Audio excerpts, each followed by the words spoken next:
Rafael, thank you for joining us. My pleasure. What brings you to the World Energy Congress? Well, this Congress, of course, is a very important date and a meeting point for everybody and everything that has to do with energy trends, what's happening, what's going to happen. And quite clearly, within that landscape, general landscape, nuclear is a good part of it, could be a bigger part of it. So networking, talking to partners in other sectors is indeed indispensable for us. So this year's theme is redesigning energy for people and planet. Where does nuclear fit into that?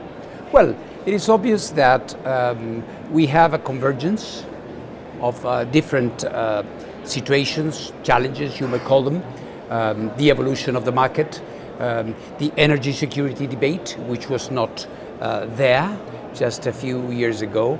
Of course, other things that have been more permanently present, like the climate change and transitions from fossil fuels and other alternatives. And nuclear, of course, has always been known as a possibility and as something that was already a stabilizing factor in the, if we can call it like that, in the world energy grid.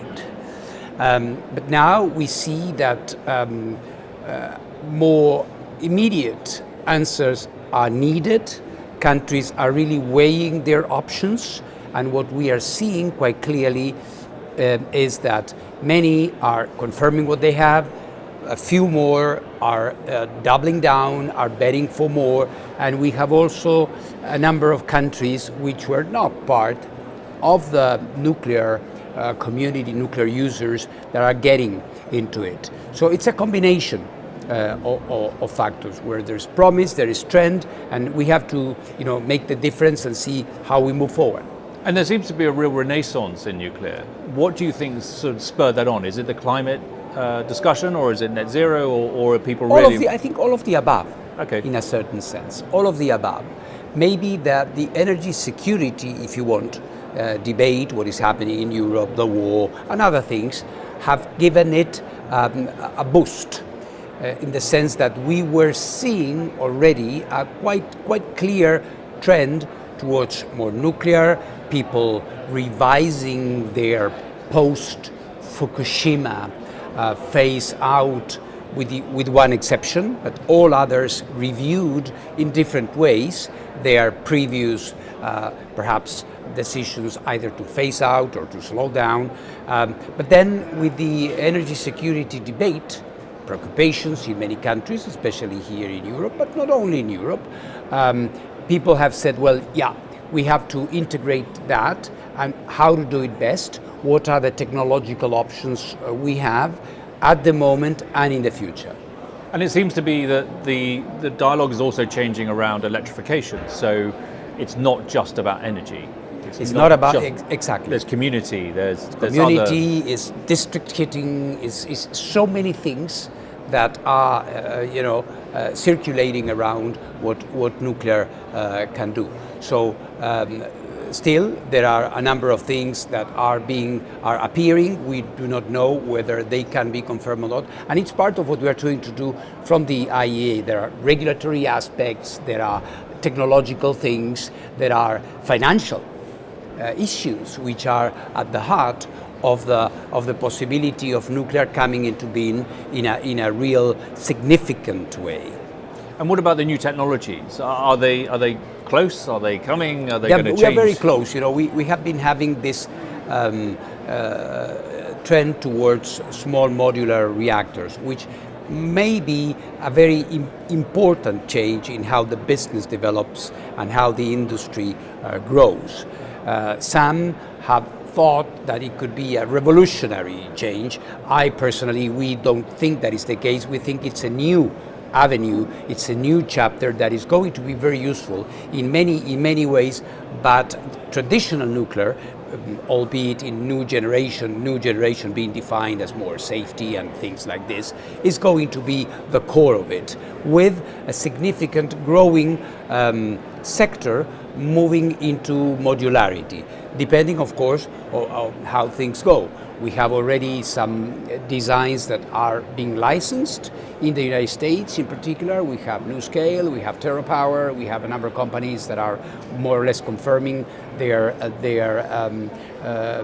models. We have that in Europe as well.